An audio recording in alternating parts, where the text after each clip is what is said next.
Hello students, welcome to Magnet Pens. मैं आपकी Hindi educator Rupali Verma आपके लिए आज लेकर आ रही हूँ मैं क्लास 12th के जो कोर्स है इलेक्टिव, उसकी बुक है अंतरा भाग 2।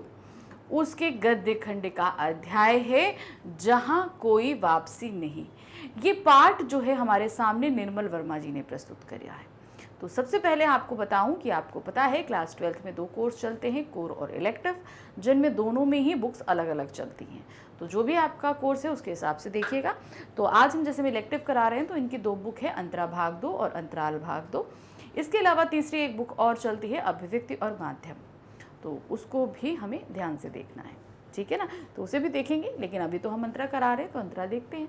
तो अंतरा भाग 2 का जो बुक है वो 2 खंड में विभक्त है, काव्य खंड और गद्य खंड। तो काव्य खंड के सभी के मैं मोस्ट इंपॉर्टेंट क्वेश्चंस करा चुकी हूँ और अभी तक गद्य के भी काफ़ी चैप्टर करा चुकी हूँ। आज मैं गद्य खंड का जो चैप्टर लाई हूँ, जहाँ कोई वापसी नहीं, ये जो हमारे सामने एक निबंध प्रस्तुत किया हुआ है निर्मल वर्मा जी ने। इन्होंने विस्थापन की एक समस्या पर बहुत ज़्यादा गहन अध्ययन करके ये बात हमारे सामने रखी है कि कैसे विस्थापन के कारण लोगों की ज़िंदगियों में बदलाव आता है और ये विस्थापन किन किन कारणों से होता है। एक स्थायी विस्थापन होता है, एक कुछ समय के लिए विस्थापन होता है। ये सारी ही कुछ चीज़ें हमारे सामने रखी हैं और प्रकृति भी इस विस्थापन को लेकर किस हद तक विरोध करती है, ये भी इसमें अमझर घाव के माध्यम से इन्होंने दिखाया था। तो ये पूरे पार्ट का हमने detail explanation, NCERT solution, most important question, complete chapter revision, test paper सभी कुछ किए हुए हैं। तो आज जो हम करने जा रहे हैं वो है मोस्ट इंपॉर्टेंट क्वेश्चंस, यानी कि इसमें हम सब्जेक्टिव सभी क्वेश्चंस करेंगे, ठीक है। कोई भी ऐसा नहीं सब, क्योंकि सब्जेक्टिव क्वेश्चन भी हमसे पूछे जाते हैं तो वो भी ज़रूरी होते हैं करने प्रैक्टिस में। तो ये एक निबंध है, इस पर देखेंगे क्या दिया है। पहला, सिंगरौली में लेखक को क्या अनूठा अनुभव हुआ।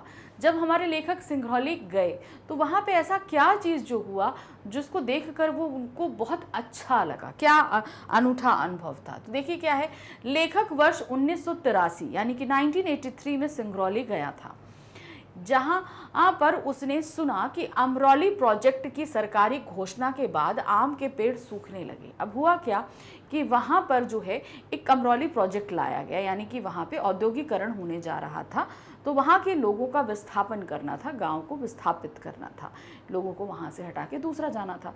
तो जब ये घोषणा हुई तो जैसे कि सिंगरौली गांव में एक अमझर गांव था, वहाँ पर आम बहुत झड़ते, बहुत ज़्यादा होते थे, तो वहाँ के पेड़ जो हैं सडनली अपने आप ही सूखना शुरू हो गए। तो मतलब एक तरीके से प्रकृति ने जो है वो इसका विरोध करना, जैसे होता है ना, हमको एक जगह से दूसरी जगह जाए तो हम विरोध करेंगे, भाई हमें अपनी जगह से नहीं हटाओ, हमारे पूर्वज यहीं रहे, हमारी संस्कृति, हमारा पर्यावरण सब यहीं पला, हम यहाँ से क्यों हटे। तो ये इसी तरीके से पेड़ों का भी अचानक सूखना एक तरीके से उनका मूक प्रोटेक्शन, मतलब मूक जो है वो चुप रहकर वो आंदोलन कर रहे थे, यानी कि प्रोटेस्ट कर रहे थे।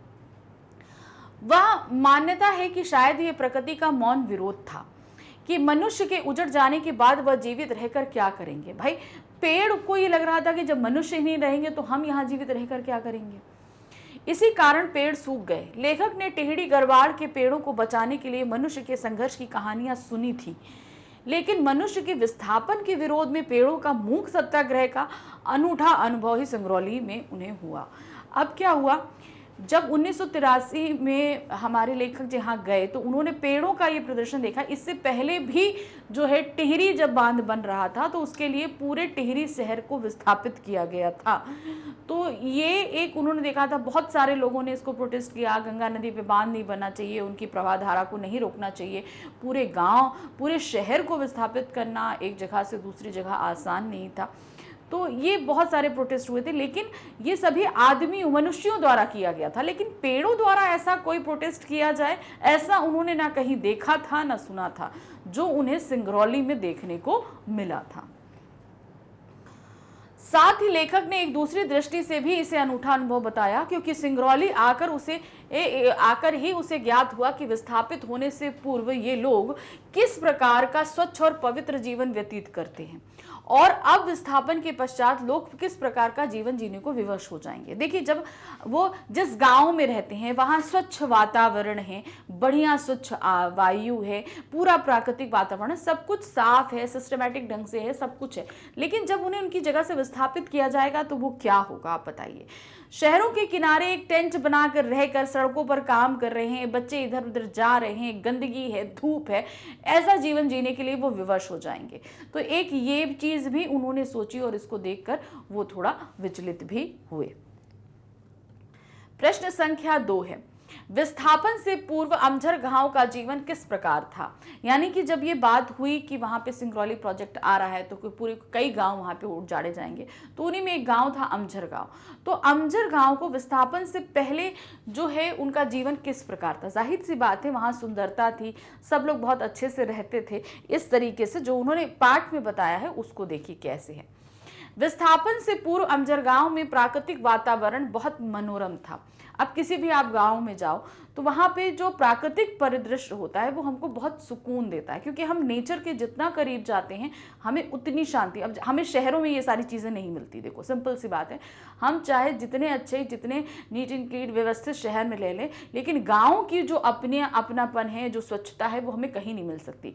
अमझर गाँव में ये सारे प्राकृतिक वातावरण, स्वच्छता, स्वास्थ्य, सभी कुछ वहाँ पर था। वहां बहुत अधिक संख्या में पेड़ थे, जैसे हमने बताया कि पेड़, क्योंकि अमझर गांव प्रसिद्ध ही था अपने बहुत अधिक आमों के झड़ने के कारण। खप्पर लगे हुए मिट्टी के साफ सुथरे झोपड़े थे। यहाँ हवा, पानी, मिट्टी आदि सभी स्वच्छ थे। चारों ओर पानी था, पशु बंधे हुए थे, धान के खेत पानी से भरे हुए थे, जिन्हें दूर से देखकर लगता था मानो पूरी धरती जलयुक्त झील है। क्योंकि खेतों, जब धान बोया जाता है ना, तो खेतों में पहले पानी भर दिया जाता है, तब उसमें धान की रोपाई की जाती है। तो जिस समय वो गए उस समय धान की रोपाई होनी थी, सभी खेतों में पानी भरा हुआ था, तो जैसे लग रहा था कि पूरा जमीन ही जो है वो झील हो गई हो, क्योंकि चारों तरफ पानी था। एक ऐसा सरोवर हो जिसका कोई अंत नहीं, वो तो चारों तरफ इतना पानी था, जैसे लग रहा था ये इतना बड़ा सरोवर या तालाब है जिसका कहीं कोई सीमा है ही नहीं। इसमें पेड़, झोपड़े, आदमी, पशु आदि तैरते नजर आ रहे थे, क्योंकि चारों तरफ पानी है, तो जैसे लग रहा था ये सारी चीजें तैर रही हैं। ऐसा प्रतीत होता था मानो बाढ़ आ गई हो, परंतु यह बाढ़ नहीं थी, बल्कि पानी में डूबे धान के खेत थे। यहाँ की औरतें स्वच्छ, सुंदर और सुडौल थीं, जो हंसती मुस्कुराती हुई खेतों में काम करती थीं। इस प्रकार विस्थापन से पूर्व गांव का जीवन सुख, शांति और समृद्धि से भरा था।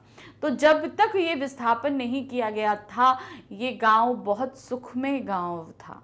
लेकिन जैसे ही विस्थापन की बात आई, यहाँ पर लोग तो दुखी हुए, साथ ही साथ पेड़ों ने भी अपने दुख को बयां किया था उनके सूख जाने से।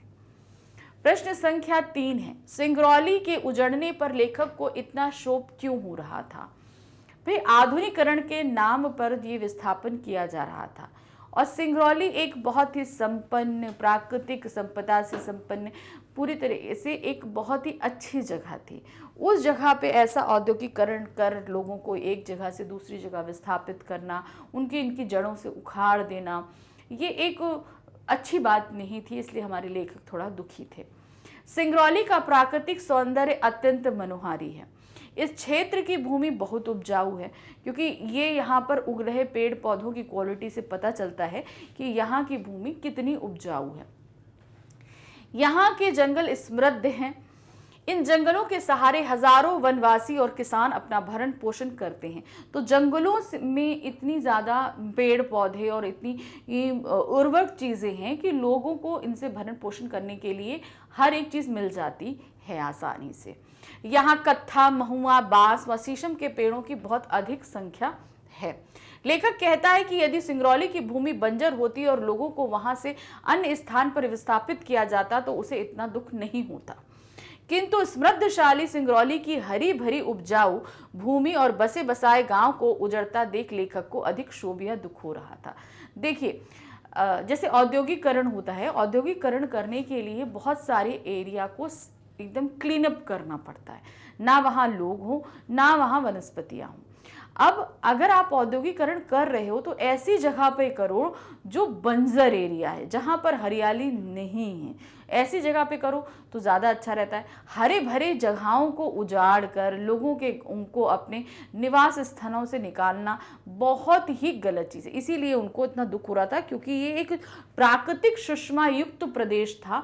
उस प्रदेश को खाली करना, पूरा निर्जन बना देना और वहाँ पे मशीनी इतना उद्योग लगा देना, मशीनों की खड़खड़, प्रदूषण, सब कुछ ला देना, तो एक आप तरीके से पूरे पर्यावरण को नुकसान पहुंचा रहे हो, पूरे परिदृश्य को बदल के रख दे रहे हो।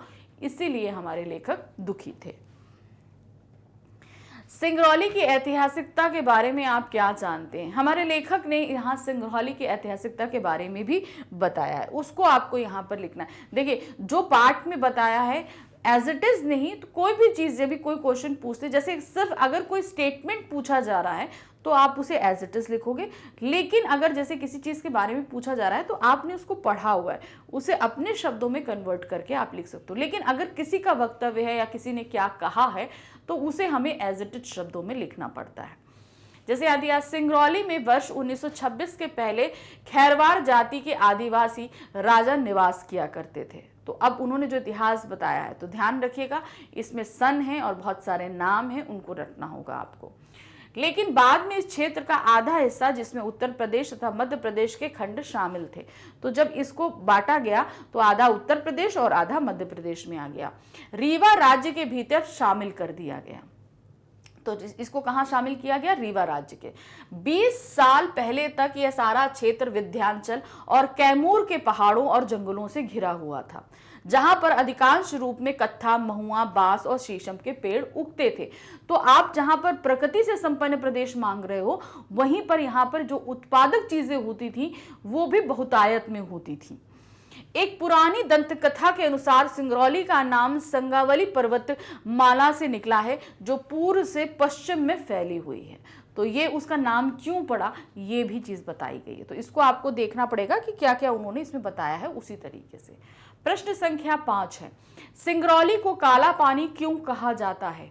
अब क्या कारण है कि वो काला पानी, भाई इतना सुंदर प्रदेश, सारी संपन्नता से युक्त, लेकिन तब भी उसको काला पानी कहा जाता है। तो काला पानी का मतलब तो जानते हैं ना, जब अंग्रेजों के टाइम में जो क्या कहते हैं दिया जाता था, उसको बोलते हैं सजा दी जाती थी, तो बहुत सारे लोगों को काला पानी भेज दिया था। एक ऐसा आइलैंड जो बिल्कुल पानी के बीच में है, निर्जन है और वहां से निकलना नामुमकिन सा होता है, तो उसको काला पानी क्यों कहा जाता है, ऐसा बताना है। सिंगरौली प्राकृतिक संपदा यानी खनिज से भरपूर एक पहाड़ी क्षेत्र है जो चारों ओर घने जंगलों से घिरा है। मतलब चारों तरफ बहुत घने जंगल हैं। इन जंगलों के कारण यहाँ यातायात के साधन विकसित नहीं हो पाए। अब ये जंगल इतने घने हैं कि इनके अंदर एंटर करना भी लोगों के लिए आसान नहीं है। तो इन जंगलों के कारण क्या हुआ, सिंगरौली बाकी सब जगह से कट गया, क्योंकि यातायात के साधन, भाई सड़कें नहीं है, कुछ नहीं है, तो लोग उसके अंदर प्रवेश कैसे करें चारों तरफ घिरे होने के कारण। तो इसलिए क्या हुआ कि ये बाकी जगहों से कट कर रह गया। जैसे कि काला पानी में मैंने बताया कि वो एक आइलैंड है और वहाँ पर जेल बनी हुई है, जो वहाँ पर दिया जाता है पनिशमेंट कि आप जो है बिल्कुल अलग होकर आपको रहना पड़ता है। यातायात के अभाव और कमी तथा घने जंगलों के खतरों के कारण यहाँ लोग ना अंदर जाते हैं और ना बाहर आने का जोखिम उठाते हैं। तो सिंगरौली के जो लोग हैं वो सिंगरौली एरिया में ही रहते हैं और बाहर के लोग इन जंगलों के भयानकता के कारण सिंगरौली में प्रवेश भी नहीं करते हैं। इन परिस्थितियों के चलते सिंगरौली देश के अन्य भागों से कटकर अकेलेपन का शिकार हो रहा है था। इसी कारण सिंगरौली को काला पानी कहा जाता है। तो ये तो जब हम बात कर रहे हैं जब 1983 में हमारे लेखक गए थे तब या उसके आसपास का, लेकिन अब इतनी मॉडर्निटी आ गई है कि हर जगह पर आपके लिए पहुंचना आसान है। तो वहाँ पर सिंगरौली में भी अब यातायात के साधन, सड़कें, सभी कुछ बन चुका है। लेकिन घने जंगल हैं तो जाहिर सी बात है अंदर जाना और निकलना आसान नहीं है, क्योंकि जानवर वहाँ पर होंगे। प्रश्न संख्या 6 है, औद्योगिकरण के बाद आई नई योजनाओं के कारण सिंगरौली में क्या परिवर्तन हुआ? औद्योगिकरण के कारण जो है सिंगरौली को उजाड़ा जा रहा था, ठीक है, क्योंकि खाली करना था, क्योंकि वहां पर औद्योगिकरण होना था। तो इन सभी के कारण क्या परिवर्तन हो रहा था ये आप देखिए। औद्योगिकरण के बाद आई नई योजनाओं के कारण सिंगरौली में निम्नलिखित परिवर्तन हुए। पहला, सिंगरौली में आई नई योजनाओं के अंतर्गत सेंट्रल कोल फील्ड और national super thermal power corporation का निर्माण हुआ। तो जब औद्योगिकरण हुआ तो ये 2 प्लांट्स लगाए गए, वहां पे चारों ओर पक्की सड़कें और पुल बन गए।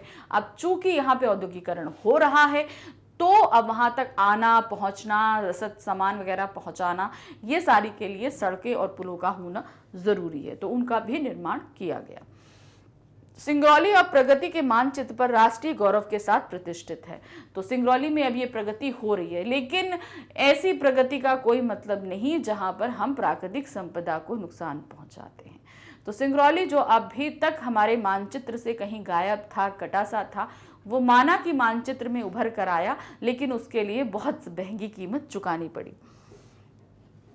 जहां बाहर का आदमी फटकता भी नहीं था, वहीं केंद्रीय और राज्य सरकारों के अफसरों, इंजीनियरों और विशेषज्ञों की आवाजाही होने लगी। तो जैसा हमने बताया कि चारों तरफ जंगल से घिरे होने के कारण जो है वो बिल्कुल अलग थलग पड़ा था। अब वहाँ पे औद्योगिकरण होने के कारण वहाँ पे इतने सारे प्लांट्स लग गए, तो लोगों का आने जाने के कारण जब पुल और सड़कें बनी तो वहाँ तक पहुँचना और चहल पहल होना एक लाजमी सी बात हो गई। ठेकेदारों, वन अधिकारियों और सरकारी कार्यकर्ताओं की भीड़ सिंगरौली आने लगी। तो सिंगरौली में अब बाहरी लोगों का प्रवेश बहुत तादाद में होने लगा और बहुत सारे लोग वहाँ पे आने लगे, चाहे सरकारी अफसर भी हों, ठेकेदार हों, वो आपके वन अधिकारी हों, सरकारी कार्यकर्ता हों, सभी कुछ वहाँ पर आना जाना उन लोगों का शुरू हो चुका था। प्रश्न संख्या 7 है, औद्योगिकरण के विषय में लेखक का क्या विचार है? यानी कि ये जो हम फैक्ट्रीज लगा रहे हैं, जो कुछ हो रहा है, औद्योगिकरण हो रहा है, इनके बारे में हमारे लेखक का अपना एक मत क्या है, क्या कहते हैं, क्या ये होना चाहिए या होना चाहिए तो कैसे होना चाहिए, ये सारी चीजें। तो ये देखिए क्या है, औद्योगिकरण के विषय में लेखक का विचार है कि आजादी के बाद औद्योगिकरण का जो चक्र भारत में चला गया उसे रोका जा सकता था। यानी कि देखिए, हम इसको आज के समय में, जैसे हम लोग बहुत पहले नहीं जाओ, चलो आज के समय में आपको आप समझाती हूँ। आप आज पढ़ते हो, सब कुछ है, ठीक है, आप स्टडी कर रहे हो, सही है। अब आप ये सोचो कि आप फॉरेन की पद्धति बिना सोचे समझे अगर अपना लो तो क्या ये भारत में एप्लीकेबल होगी? नहीं होगी ना, ये चीज होगी। मान लीजिए आपको जो इंग्लिश पढ़ाई जा रही है, आप इंग्लिश पढ़ रहे हो, सब कुछ है, लेकिन आपको लगा कि हम बेटर इंग्लिश पढ़ सकते हैं, तो आपने क्या किया, आपने एक अमेरिका की या ब्रिटेन की या कहीं की भी एक इंग्लिश की बुक मंगाई और आपने सोचा कि मैं इससे पढ़ूंगा और ये मैं अपने भारत में उसी हिसाब से दूंगा। लेकिन हमारे यहाँ तो वो नहीं चलती, तो वो हमारे यहाँ नहीं चलेगी ना। अब हम क्यों कर रहे थे, हमने कहा, हमने आंख बंद करके उठा लिया, हमें नकल करनी थी, हमने ये नहीं सोचा कि यहाँ चलेगी कि नहीं चलेगी। हमने क्या किया, भाई हमको अच्छा चाहिए, तो हमने आंख बंद करी और कहीं किसी भी देश की हमने एक इंग्लिश की बुक उठाई और हमने उसी के हिसाब से अपना सब कुछ तो रेडी कर लिया। चलो ग्रामर पे ले लेते, लिटरेचर पे नहीं जाओ, ग्रामर पे ले लेते हैं, मैं ग्रामर उसी हिसाब से तैयार कर ली। तो अब दूसरे देश की ग्रामर, यहाँ के देश की ग्रामर में, अब ये चीज़ इन्होंने क्या बताई कि हम अंधाधुन आंख बंद करके औद्योगिकरण की नकल पश्चिम देशों की तरह कर रहे थे। ठीक है, पश्चिम देशों में जैसा औद्योगिकरण हो रहा था, हमने सेम वही नकल उतारी और भारत में आजादी के बाद उस औद्योगिकरण का एक दौर शुरू हो गया। बिना सोचे, बिना समझे, ये देखे कि उससे हमारी प्राकृतिक संपदा को कितना नुकसान हो रहा है, ये बिना जाने हमने किया। ये देखिए क्या है, भारत में चलाया गया, उसे रोका जा सकता था। यानी कि हमें डेवलपमेंट चाहिए, लेकिन उसकी कीमत हम अपने देश को बर्बाद करके नहीं कर सकते थे। भारत के विकास का यह विकल्प चुना जा सकता था कि जिसे मानव सुख की कसौटी ही उसकी जरूरतों के अनुरूप होती। हम औद्योगिकरण करते, लेकिन ऐसा करते कि जहां पर हमारी प्रकृति, पर्यावरण से आपको कोई नुकसान नहीं होता और हम विकास भी करते। लेकिन हमने क्या किया, आंखें बंद करी और पश्चिम के हिसाब से आधुनिकीकरण, औद्योगिकरण शुरू कर दिया और हमने ये नहीं देखा कि इससे हमारे प्रकृति को कितना नुकसान हुआ। हमें पश्चिम के विकल्प को अपनाने की जरूरत नहीं थी। मैंने बोला ना, पश्चिम की तरह से जैसे कर रहे थे, क्योंकि हमारे देश की सभ्यता और पश्चिम की सभ्यता में अंतर है। हम अपनी परंपराओं और मर्यादाओं के आधार पर औद्योगिक विकास का स्वरूप बना सकते थे। यानी कि यहाँ का जो परंपरा है, जो संस्कृति है, जो यहाँ की प्राकृतिक सुषमा है, पर्यावरण है, हम औद्योगिकरण करते तो उससे मेल जोल करते हुए हम इस औद्योगिकरण को करते, तो में हमारी प्रकृति, हमारी संपदा, हमारी संस्कृति, इन सबको इतना नुकसान नहीं होता। तो बस एक अंधा अनुकरण जो हमने किया उससे हमें बच सकते थे। इसके अतिरिक्त अंधाधुंध विकास और पर्यावरण सुरक्षा के बीच ऐसा संतुलन बनाना चाहिए जिससे प्राकृतिक संतुलन बना रहे, नहीं तो उनके पर्यावरण समस्याएं पैदा होंगी जो मनुष्य के लिए हितकर नहीं होंगी। अब ये जब पाठ लिखा गया उसके आज देखिए 20-25 साल बाद आप खुद देख लो, इस अंधाधुंध औद्योगिकरण का नतीजा ये है कि वेदर ने ऐसा करवट बदली है, मौसम ने, कि अनएक्सपेक्टेड रहता है। गर्मी के टाइम गर्मी नहीं पड़ती, बारिश के टाइम बारिश नहीं होती, ठंड के टाइम ठंड नहीं पड़ती, हर एक चक्र बदलता जा रहा है। भूकंप आ रहे हैं, बाढ़ आ रही है, तूफान आ रहे हैं, भूस्खलन हो रहे हैं, हिमस्खलन हो रहे हैं, कितना सब कुछ हो रहा है। क्यों? क्योंकि हमने बिना सोचे समझे औद्योगिकरण किया। अगर हम सामने बिठाकर करते तो ये पर्यावरण परिवर्तन जो हो रहे हैं हम उनसे बच सकते थे। आधुनिक औद्योगिकरण की आंधी में केवल मनुष्य ही नहीं उखड़ता, बल्कि उसका परिवेश, संस्कृति, आवास स्थल भी हमेशा के लिए नष्ट हो जाता। तो इन्होंने सिंगरौली के माध्यम से, कमझर गांव के माध्यम से बताने की कोशिश करी है। वैसे तो बहुत जगह हुआ, लेकिन उन्होंने सिर्फ एक रूप हमारे सामने रखा है कि हमने प्राकृतिक संपदा से संपन्न एक पूरे प्रदेश का औद्योगिकरण करके वहां अपने पर्यावरण को कितना नुकसान पहुंचाया है, जिससे हम बच सकते थे। वही औद्योगिकरण एक ऐसी जगह किया जा सकता था जहां एरिया बंजर था, जहां पर प्रकृति को नुकसान नहीं होता, लेकिन औद्योगिकरण करते समय इस चीज को सोचा नहीं गया, जिसका खामियाजा अब हम भुगत रहे हैं। प्रश्न संख्या 8 है, जहां कोई वापसी नहीं पाठ में लेखक ने सरकारी व्यवस्था से जुड़े लोगों की अदूरदर्शिता पर किस प्रकार व्यंग्य किया है। अदूरदर्शिता यही तो थी कि भाई उनको औद्योगिकरण करना था तो अपने पर्यावरण से सामंजस्य बिठा कर करना था। आज अगर हम कोई बदलाव कर रहे हैं तो इसके लॉन्ग टर्म क्या नतीजे निकलेंगे, ये बिना सोचे समझे सरकारी लोगों ने जगहों को चुना और उन प्राकृतिक संपदाओं को नष्ट किया और वहां को एरिया को बंजर कर दिया। अब मान लीजिए जो जैसे सिंगरौली का उन्होंने बताया कि पर्यावरण, वहां की प्राकृतिक सुषमा कितनी अच्छी थी, लेकिन जब वहां पे औद्योगिकरण होगा, फैक्ट्रीज लगेंगी तो क्या होगा? वायु प्रदूषण होगा, जल प्रदूषण होगा, ध्वनि प्रदूषण होगा, वहां लोग नहीं है, जानवरों को इफेक्ट पड़ेगा, पेड़ पौधों पर इफेक्ट पड़ेगा, बहुत सारी कुछ होगा ना। तो ये सारी चीजें हुई। तो इसी की बात पर उन्होंने यहां बोला है, जहां कोई वापसी नहीं पाठ में लेखक ने लिखा है कि एक भरे पूरे ग्रामीण अंचल को कितनी नासमझी और निर्ममता से उजाड़ा जाता है।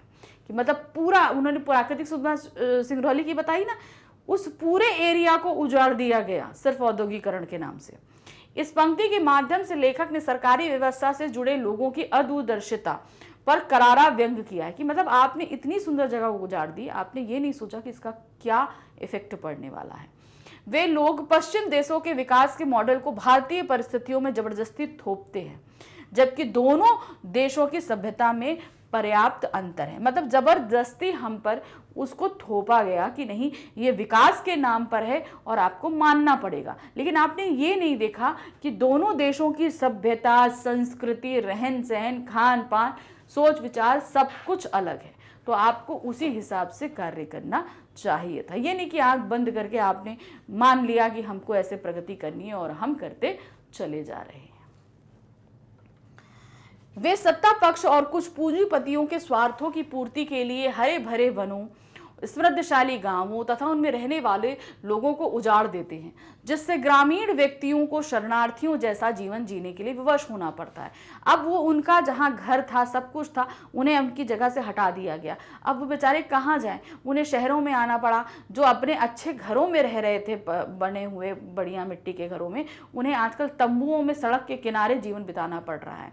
बच्चे एकदम बंजारों की तरह घूम रहे हैं, औरतें सड़कों पर काम कर रही हैं, मजदूरों की तरह आदमी काम कर रहे हैं, कुछ भविष्य नहीं है। तो बस आपने औद्योगिकरण के नाम पे पूरे के पूरे लोगों के जीवन के साथ खिलवाड़ कर दिया। सरकारी व्यवस्था से जुड़े लोग अपनी समृद्धशाली सांस्कृतिक विरासत को कुछ नहीं समझते और ग्रामीण संस्कृति और प्राकृतिक संपदा को नष्ट भ्रष्ट कर देते हैं। अतः इनकी इसी मानसिकता पर लेखक ने व्यंग किया है। आप जब एक गांव उजाड़ते हैं तो उसके पूरे गांव के हर एक व्यक्ति के भविष्य के साथ खिलवाड़ करते हैं। जिस जगह पर आप ये काम कर रहे हैं उस जगह की पूरी प्राकृतिक पर्यावरण संस्कृति के साथ आप खिलवाड़ करते हो। तो इसी सोच पर, सरकारी लोगों की इसी सोच पर हमारे लेखक ने इस पाठ के माध्यम से व्यंग भी किया है। प्रश्न संख्या 9 है, जहां कोई वापसी नहीं, पाठ का कथ्य बताइए। देखिए कथ्य क्या होता है, वैसे तो मैं पहले भी आपको बता चुकी हूँ। जब हम कोई भी कहानी है, कुछ भी अगर हम लिखने जा रहे हैं, लेख लिखने जा रहे हैं, तो आखिर उस लेख के अंदर हमें लिखना क्या है। जैसे हम लोग निबंध लिखते हैं, निबंध लिखा है आप लोगों ने कभी? तो निबंध में क्या होता है, पहले प्रस्तावना है, इस चीज़ का क्या मतलब है, इससे क्या लाभ है, इससे क्या हानि है, इससे आगे आने वाला भविष्य क्या है, और उपसंहार, ऐसे कुछ आप कुछ पॉइंट्स लिख लेते हो और उसी पे आप अंदर पूरा निबंध एक्सप्लेन कर देते हो। तो कथ्य भी यही होता है। जब हम कोई लेख, कहानी कुछ भी प्रस्तुत कर रहे होते हैं तो हमेशा उसको हम थोड़ा सा पहले छोटा लिखते हैं कि आखिर हम इसके अंदर क्या चीज़ एक्सप्लेन करने वाले हैं। जब हम इसको तैयार करते हैं तो इसी को कथ्य कहा जाता है। तो ये पूरी जो कहानी, हमने जो पूरा निबंध पढ़ा है, जहाँ कोई वापसी नहीं, इसका कथ्य क्या है, अर्थात इसके अंदर हमें क्या क्या चीज़ें समझाई गई हैं या बताई गई हैं। जहां कोई वापसी नहीं, ये निर्मल वर्मा का यात्रा वृत्तांत है।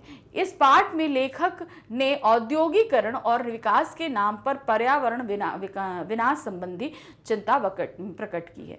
तो यहाँ पर जब वो वहाँ पर गए तो उन्होंने उस चीज़ के बारे में हमको बताया, एक निबंध के तौर पर हमको प्रस्तुत किया था।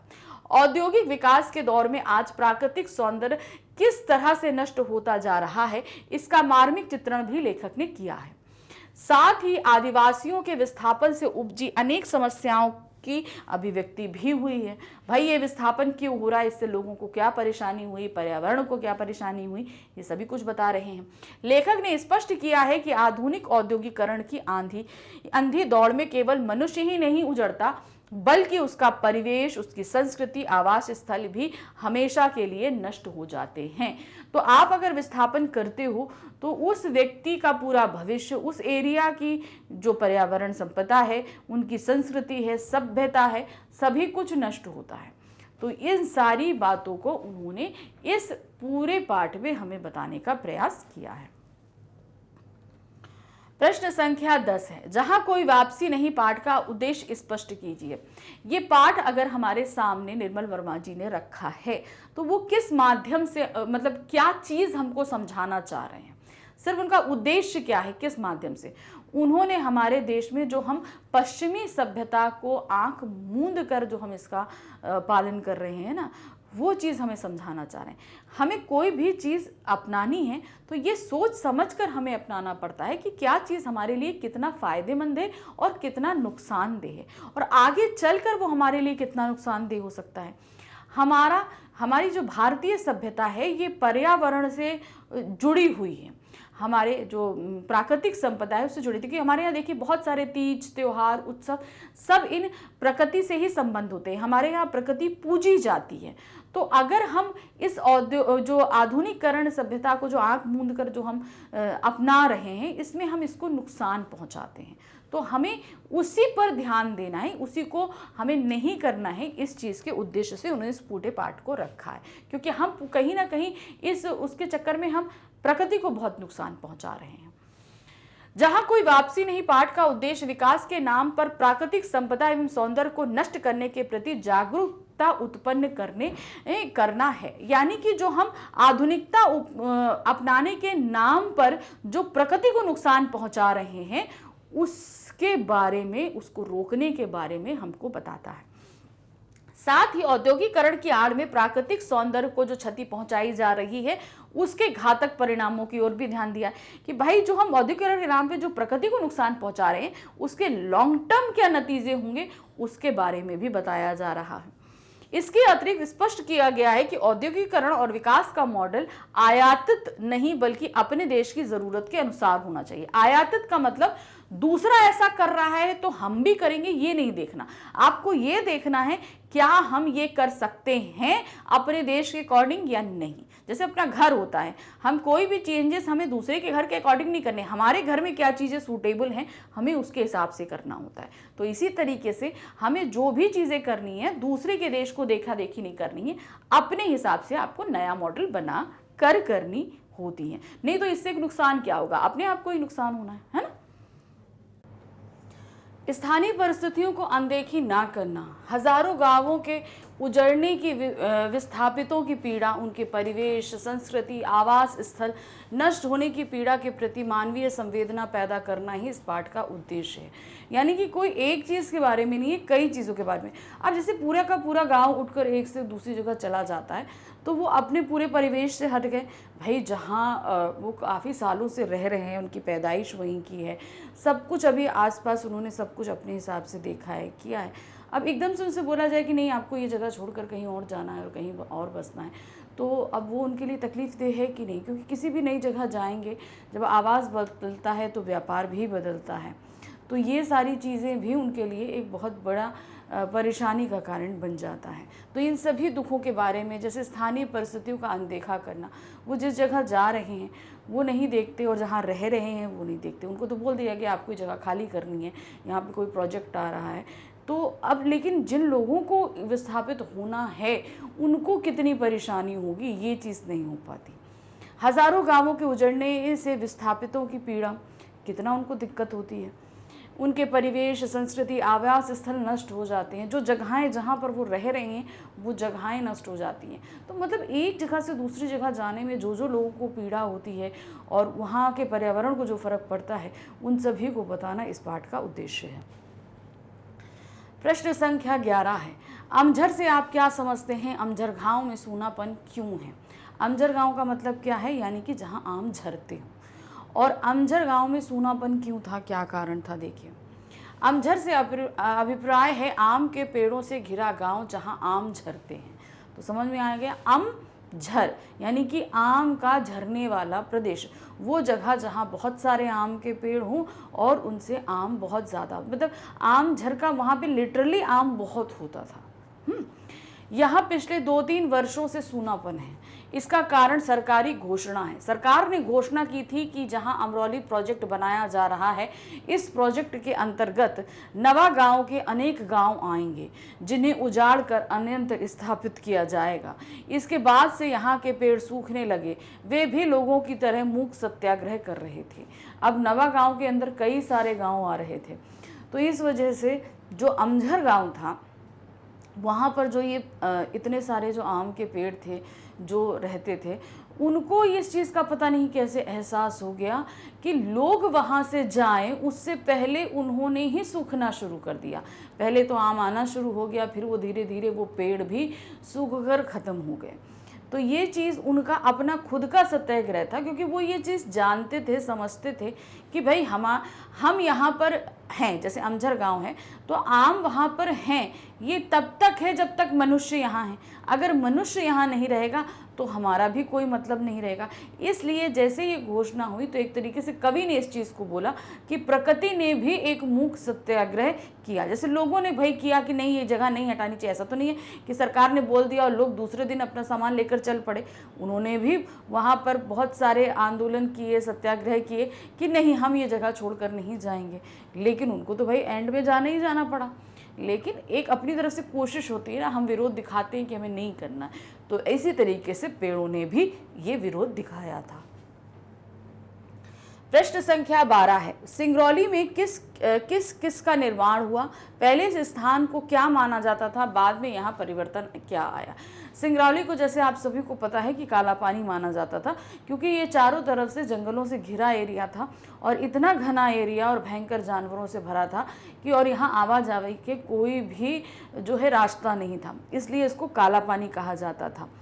तो अब धीरे धीरे जब वहाँ प्रोजेक्ट्स आए तो सड़कें बनी, लोगों का आना जाना वहाँ पर शुरू हो गया। तो देखिए क्या है, सिंगरौली में नई योजनाओं के अंतर्गत सेंट्रल कोलफील्ड और national super thermal power corporation का निर्माण हुआ। तो इन दो को आपको याद रखना है, सेंट्रल कोलफील्ड और national super thermal power corporation का निर्माण हुआ, चारों तरफ पक्की सड़कें और पुल बन गए। सिंगरौली जो अब तक अपने सौंदर्य के कारण बैकुंठ और अपने अकेलेपन के कारण काला पानी माना जाता था, अब प्रगति के मानचित्र पर राष्ट्रीय गौरव के साथ प्रतिष्ठित हुआ। कोयले की खदानों और उन पर आधारित ताप विद्युत ग्रहों की एक पूरी श्रृंखला ने पूरे प्रदेश को अपने में घेर लिया। वहां पे कोयले की बहुत सारी खदानें हैं, तो उन पर ताप विद्युत ग्रह का तात्पर्य है कि वहां पर पावर कॉरपोरेशन ने जो है वो बिजली जनरेट करने का काम कोयले से शुरू किया, ऐसे पावर प्लांट्स लगवाए वहां पर। तो यहाँ पर पहले जो है ये अपने सौंदर्य के कारण बैकुंठ माना जाता था। बैकुंठ धाम आपको पता है कि बहुत ही सुंदर कहते हैं, देवताओं की नगरी है बैकुंठ, यानी कि स्वर्ग। और अकेलापन क्यों? क्योंकि यहाँ पे आने जाने का रास्ता नहीं था पहले, इसलिए इसको काला पानी कहा जाता था। लेकिन जैसे जैसे ये प्रोजेक्ट्स आए तो यहाँ पर आना जाना, सड़कें पुल वगैरह सभी कुछ बनता चला गया। जहां बाहर का आदमी फटकता ना था, वहां केंद्रीय और राज्य सरकारों के अफसरों, इंजीनियरों, विशेषज्ञों की कतार लग गई। जिस तरह जमीन पर पड़े शिकार को देखकर आकाश से गिद्धों और चीलों का झुंड मंडराने लगता है, वैसे ही सिंगरौली की घाटी और जंगलों पर ठेकेदारों, वन अधिकारियों और सरकारी कारिंदों का आक्रमण शुरू हो गया। अब पहले क्या था कि यहाँ पर लोगों का ज़्यादा आना जाना नहीं होता था, तो यहाँ की वन संपदा बची हुई थी, जो लालची लोग हैं उनसे बची थी। अब जैसे यहाँ आना जाना शुरू हुआ तो यहाँ की वन संपदा पे लोगों की आंखें गड़ गईं, और इस तरीके से जो वन अधिकारी, अब जैसे जंगलों के ठेकेदार होते हैं वो आ गए कि भाई यहाँ से जो चीज़ें लकड़ियाँ हैं हम करेंगे, ठेकेदार के टेंडर्स होने लगे। वन अधिकारी आ गए कि कहीं अवैध खनन ना शुरू हो जाए। सरकारी कारिंदे आने लगे कि भाई यहाँ से सरकार को क्या क्या फ़ायदा हो सकता है, वो सारी चीज़ें वो देखकर वैल्यूएट करने के लिए आने लगे। तो एक तरीके से ये पूरा एरिया जो एकदम सोना था, उस पर सबके सब गिद्धों की तरह मंडराने लगे थे। प्रश्न संख्या 13 है, जब लेखक सिंगरौली गया तब वहां क्या काम चल रहा था? अब वहां का वातावरण कैसा है और क्यों है? जब हमारे लेखक सिंगरौली पहुंचे तो उन्होंने बोला था ना, चारों तरफ खेतों में पानी भरा हुआ था, एकदम जल प्रदेश मालूम पड़ रहा था। तो देखिए क्या है, उस समय धान की रुपाई चल रही थी। जब लेखक सिंगरौली गया तब धान की रुपाई का महीना था, जुलाई का अंत। जब बारिश के बाद खेतों में पानी जमा हो जाता है, तो आप सभी को पता है कि बारिश का महीना जो रहता है वो हमारे यहाँ जून से शुरू होता है। तो जून के टाइम से अच्छी बारिश शुरू होती है और जुलाई तक जो है खेतों से लगभग, एक्चुअली जो पहले से गर्मियों से सूख चुके होते हैं, पर जब पानी बरसता है तो पहले वो अंदर अपनी तरफ सूखते हैं, फिर उसके बाद जो है ऊपरी सतह पे पानी भरता है। जब खेतों में पानी भर जाता है तब धान की रुपाई शुरू होती है, क्योंकि मिट्टी का नरम होना उसके लिए पहले ज़रूरी होता है। पानी जमा हो जाता है। लेखक एक दोपहर सिंगरौली के एक क्षेत्र नवा गांव गया। इस क्षेत्र की आबादी 50,000 से ऊपर है, ठीक है, उस पूरे क्षेत्र की बात कर रहे हैं, जहां लगभग 18 छोटे छोटे गांव बसे हैं। इन्हीं गांवों में एक का नाम है अमझर, आम के पेड़ों से घिरा गांव जहां आम झरते हैं, किंतु पिछले 2-3 वर्षों से पेड़ों पर सूनापन है, ना कोई फल पकता है, ना कुछ नीचे झरता है। कारण पूछने पर पता चला कि जब से सरकारी घोषणा हुई है कि अमरौली प्रोजेक्ट के अंतर्गत नवागांव के अनेक गांव उजाड़ दिए जाएंगे, तब से ना जाने कैसे आम के पेड़ सूखने लगे। आदमी उजड़ेगा तो पेड़ जीवित रहकर क्या करेंगे? तो जब हमारे क्या कहते हैं लेखक वहां पर गए, उस समय धान की रोपाई का टाइम था और ये नवागांव पहुंचे। तो नवागांव के अंदर 18 गांव आते थे। उन 18 गांवों में एक गांव था अमझर। वहां पर पहुंचे, उन्होंने सुना था भाई इस अमझर गांव के बारे में पहले भी सुना था कि इसका मतलब है कि यहाँ बहुत सारे आम होते हैं।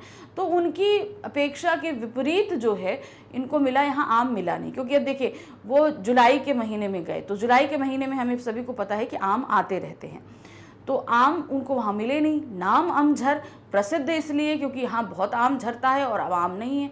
कारण पूछने पर पता चला कि भाई अमरौली प्रोजेक्ट की वजह से लोगों को उजाड़ा जा रहा था, तब से इन पेड़ों ने भी आम देना बंद कर दिया है। तो ये एक तरीके से बोलेंगे ना कि कहते आदमी नहीं रहेगा तो हम प्रकृति क्या रहेगी, ये सारी चीज़ें थी।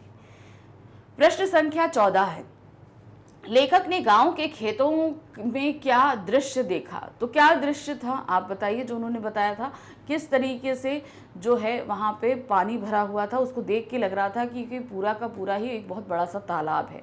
उनके बीच में झोपड़े खड़े, तो जैसे लग रहा था पानी के ऊपर वो खड़े हैं, लोग उसके ऊपर चल रहे हैं, पेड़ जो है उन पानी के ऊपर लगे हुए हैं, ऐसा सब प्रतीत हो रहा था। क्योंकि धान की रुपाई हो रही थी और सभी खेतों में लगभग पानी था।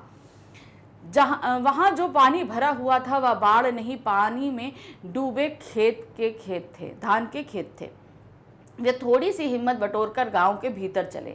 तब वे औरतें दिखाई दी जो एक पांत में झुकी हुई धान के पौधे छप छप पानी में रोप रही थी। अब होता ना, ऐसा नहीं है कि कहीं से भी आप शुरू कर दो, लोग लाइन से शुरू करते हैं। क्योंकि जब हम पानी के अंदर रुपाई करते हैं ना, तो वो हमको एक लाइन से करनी पड़ती है, आगे पीछे नहीं कर सकते। नहीं, एक पेड़ के ऊपर एक पेड़ लगेगा, या पैरों से जो लगे पेड़ हैं वो कुचले जा सकते हैं। तो जो खेत होता है हम लोग के यहाँ धान में, हमेशा देखिए आपने अगर कभी देखा हो तो जैसे ये खेत है, खेत में अगर पूरा पानी भरा है तो लोग लाइन से रुपाई करेंगे। मान लीजिए इस पूरे उसमें रुपाई करने के लिए आपको 5 से 6 लोग चाहिए एक रो में, तो वो लोग क्या करते हैं, एक रो में ऐसे करके औरतें लाइन बना लेती हैं और इसी में वो रुपाई करती हैं। फिर दूसरी रो में आती है, फिर तीसरी रो में, मगर एक ही लय के साथ आगे बढ़ेंगी, एक ही कतार के साथ बढ़ती हैं। तो वही उन्होंने बोला कि झुकी हुई धान के पौधों में छप छप में पानी में धान रोप रही थी।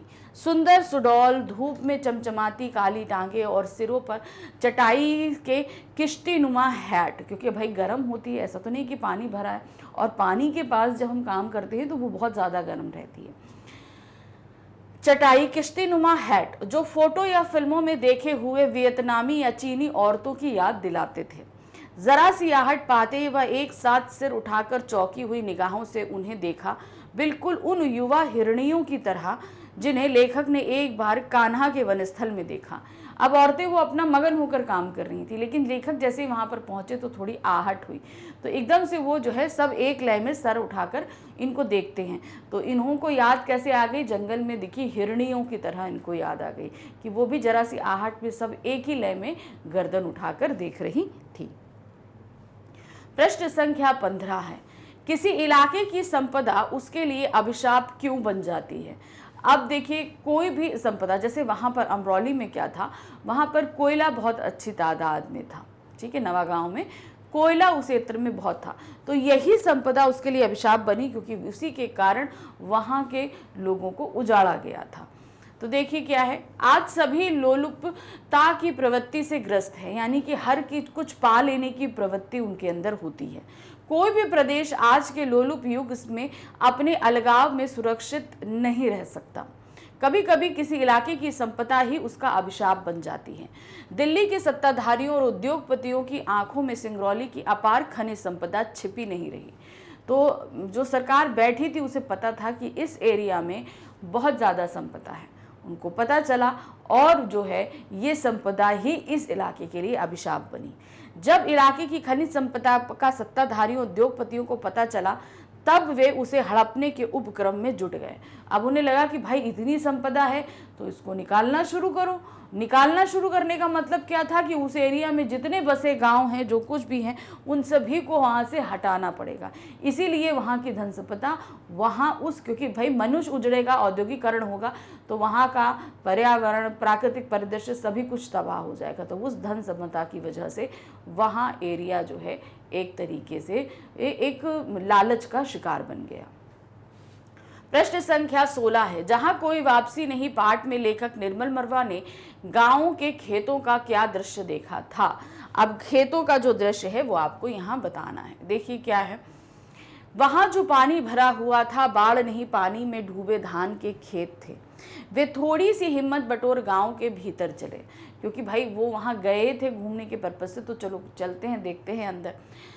तब वे औरतें दिखाई दी जो एक पात में झुकी धान के पौधे छप छप पानी में रोप रही थी। सुंदर सुडौल धूप में चमचमाती काली टांगे, सिरों पर चटाई के किश्ती नुमा हैट, किश्ती नुमा मतलब समझते हैं, जैसे बोट के आकार के, जो फोटो या फिल्मों में देखे हुए वियतनामी या चीनी औरतों की याद दिलाते थे। जरा सी आहट पाते ही वह एक साथ सिर उठाकर चौंकी हुई निगाहों से उन्हें देखा, बिल्कुल उन युवा हिरणियों की तरह जिन्हें लेखक ने एक बार कान्हा के वन स्थल में देखा था। तो ये सभी उन्होंने वहाँ के खेतों का दृश्य बताया है कि खेतों में किस तरीके से कार्य चल रहा था। प्रश्न संख्या 17 है, औद्योगिकरण ने पर्यावरण को कैसे प्रभावित किया है? जहां कोई वापसी नहीं, पाठ के आधार पर बताना है। औद्योगिकरण, हम आधुनिकरण के नाम पर औद्योगिकरण तो कर रहे हैं, लेकिन उसमें हम ये नहीं देख रहे कि हमारे पर्यावरण को कितना नुकसान हो रहा है।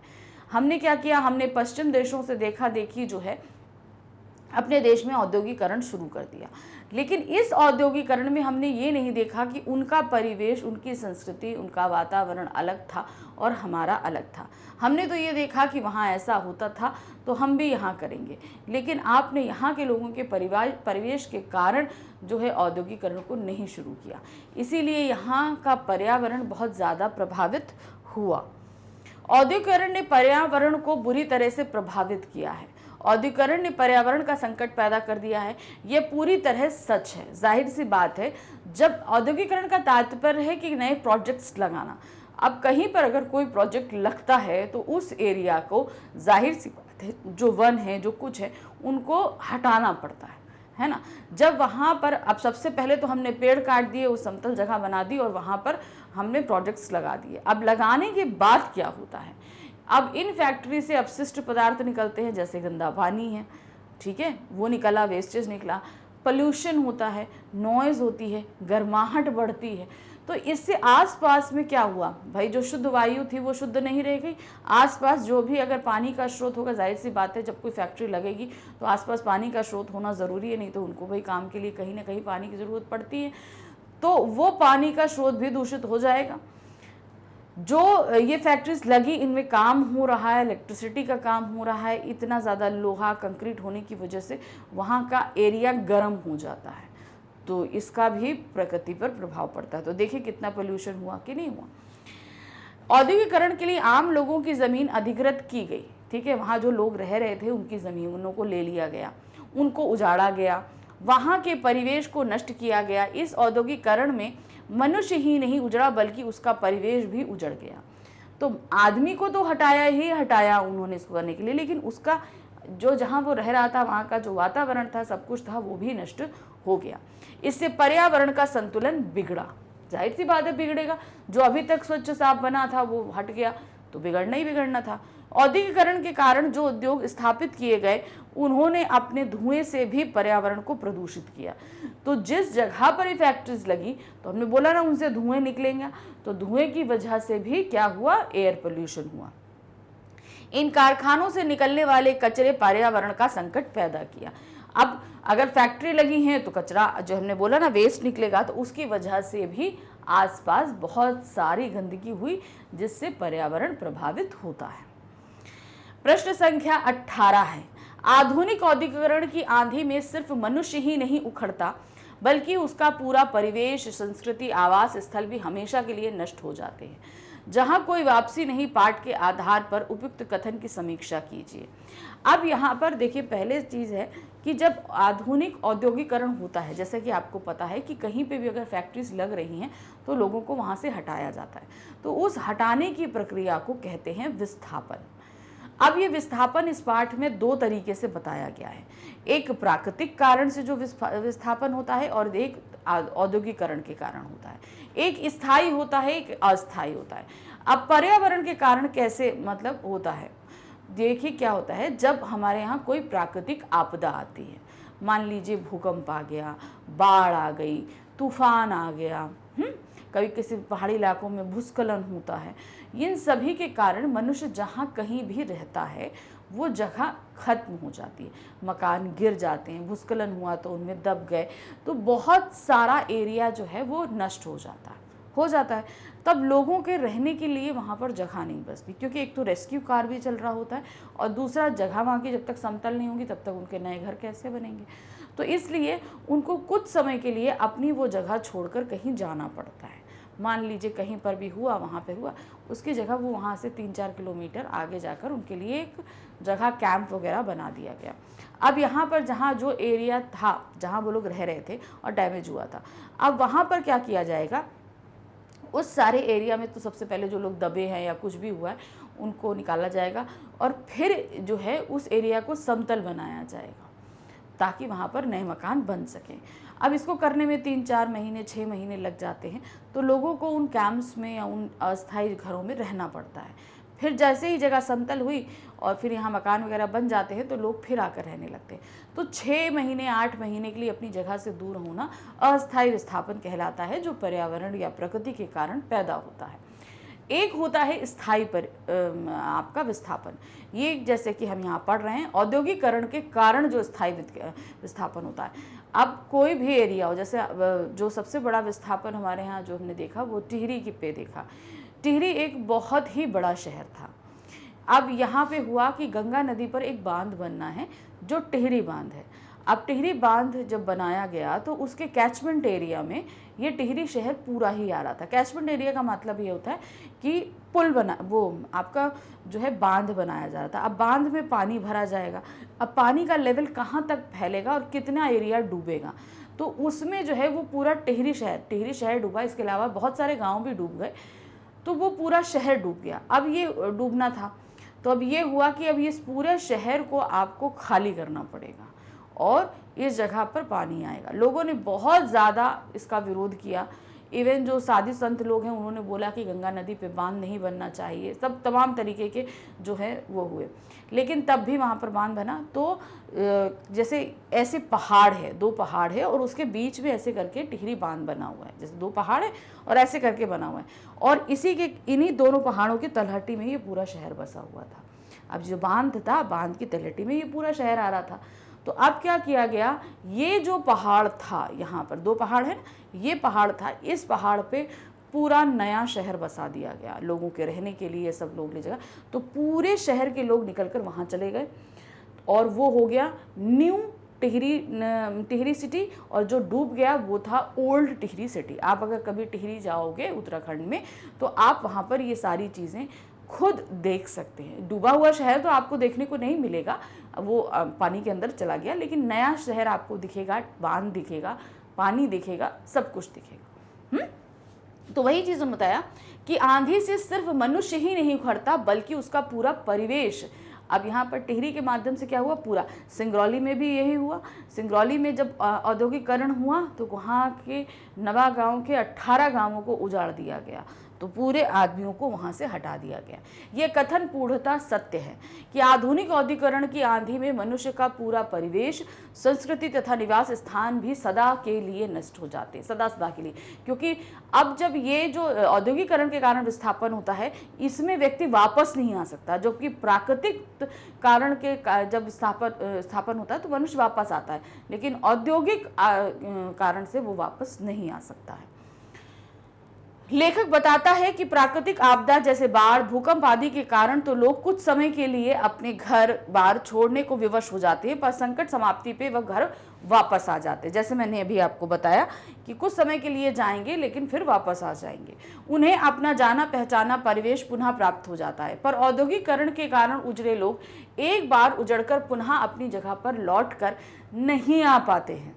उन्हें जीवन भर निर्वासन का दंड भोगना पड़ता है, उनका परिवेश बदल जाता है, संस्कृति नष्ट हो जाती है। ये लोग सदा सदा के लिए अपने पुराने घर बार, परिवेश और संस्कृति से वंचित हो जाते हैं। तो मतलब हमेशा के लिए उनकी वो जगह उनसे चली जाती है, वो जिस जगह भी रह रहे थे, तो वो परिवेश, प्राकृतिक वातावरण, वहाँ की जो चीज़ें थी, वो सभी कुछ उनसे हमेशा हमेशा के लिए छूट जाती हैं।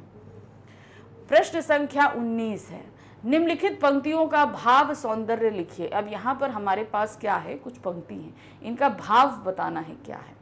कभी कभी किसी इलाके की संपदा ही उसका अभिशाप बन जाती है। जैसे कि हमने देखा कि सिंगरौली की जो संपदा, वहाँ की खनिज संपदा थी, वही वहाँ के पर्यावरण के लिए अभिशाप बनी, क्योंकि उसी के कारण सिंगरौली प्रोजेक्ट आया और वहाँ के आसपास के 18 गांवों को उजाड़ दिया गया। तो ये वहाँ की संपदा ही वहाँ के लिए अभिशाप बन गई। जो इलाका खनिज संपदा से संपन्न होता है उस पर सभी की नजर होती है। सरकार, उद्योगपति इसका दोहन करने के उपाय सोचते रहते हैं। यही संपदा उस इलाके के लिए अभिशाप बन जाती है, उसकी खुली ये लूट शुरू हो जाती है। कभी कभी ईश्वर प्रदत्त संपदा ही लोगों की आंखों में खटकने लगती है और लोग उस पर कब्जा करने के उपाय सोचने लगते हैं। अब ईश्वर ने इस धरती पर बहुत कुछ दिया है। अगर हम देखें तो हमने तो शायद 25% भी इस पृथ्वी को अभी तक नहीं जाना है। बहुत सारी ऐसी चीज़ें हैं जो अभी हमारी आंखों से ओझल है, हम जिसके बारे में अभी जानते भी नहीं, लेकिन जितना जानते हैं हम उसी को प्राप्त कर लेना चाहते हैं। तो जब ये सारी चीज़ें जो ईश्वर ने दी हैं वो इस पृथ्वी पर दी हैं, पृथ्वी के अंदर है, ऊपर है, सभी कुछ है, तो ये खनिज संपदा कहाँ होती है? पृथ्वी के अंदर होती है। उसको जानने के लिए, लेने के लिए लोगों को जो पता चलता है ये एरिया में ये सारी चीज़ें हैं, तो उसको लेने के लिए लोग यहाँ पर टूट पड़ते हैं, क्योंकि इससे फ़ायदा है। तो सरकार हो चाहे कुछ लोग हों, उसको लेने के लिए उनका जुटना लाजमी हो जाता है। इस तरीके से वहाँ की संपदा उस एरिया के लिए अभिशाप बन जाती है। दूसरा है निम्नलिखित पंक्तियों का भाव सौंदर्य लिखिए। फिर से हमें भाव बताना है, क्या कहना चाह रहे हैं कवि इसके माध्यम से, कवि कहनी लेखक। अतीत का समूचा मिथक संसार पोथियों में नहीं है, इन रिश्तों की अदृश्य लिपि में मौजूद रहता है। अब अतीत का समूचा मिथक यानी कि हमारा जो कुछ भी पास्ट है, अगर हम ये बोले कि ये जो लिपियाँ मिलती हैं हमको इनमें लिखा है, नहीं, हमारा किस में है? हमारा संबंध है, जो मानवीय संबंध हो, प्राकृतिक संबंध हो, मनुष्य का जो भी संबंध रहता है, उनको हम किताबों से कहीं ज़्यादा अपने आसपास के परिवेश में ये पाते हैं। भारत की संस्कृति की विशेषता है कि हमारे अतीत की सभी अच्छी बातें संसार की किताबों में सीमित होकर नहीं रह गई हैं, अपितु वे मनुष्यों के आपसी रिश्तों में पूरी तरह घुल मिल गई हैं। उनकी लिपि दिखाई नहीं देती, अर्थात इनका संबंध दिखावटी ना होकर मन से होता है। हमारी संस्कृति अत्यंत प्राचीन है, बात सही है। हम लोग अगर इसके गर्भ में जाते भी हैं तो ये कब से शुरू हुई, क्या हुई, हमें अभी भी नहीं पता है। यह संस्कृति भारतीयों के रंग ढंग, रहन सहन, खान पान, वेशभूषा से झलकती है। इन्हें छिपा कर नहीं रखा जा सकता, इसके लिए पुस्तकों को खोजने की आवश्यकता नहीं है। तो अगर हम अपनी संस्कृति, अपने रिश्तों को खोजना चाहें तो वो हमें किताबों से ज़्यादा कहीं हमारे सामने साक्षात मिलेगी।